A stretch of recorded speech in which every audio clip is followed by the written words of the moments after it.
जोड़ी है बनावल भगवान के। दोस्त है इंसान के आगे सोना, दोस्त है इंसान के।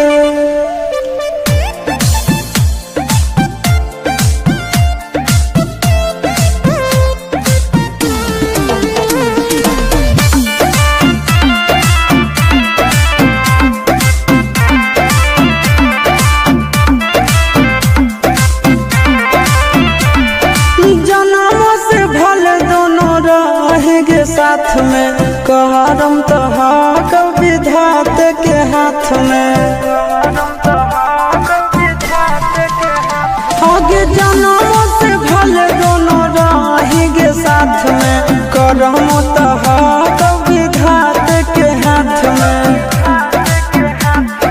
कन्हैया से मिल गए हमारा तो मंगल तियल कान के है आगे सोना, मंगल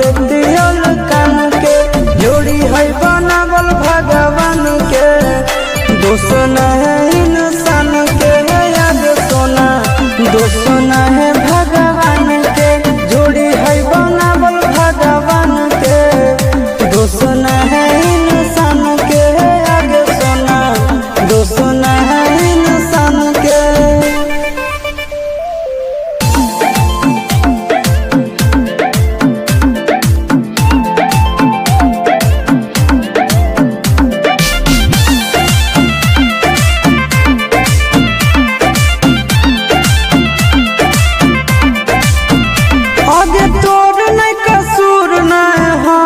कसूर गे दोनों के कैला का ऊपर वाला दूर गे।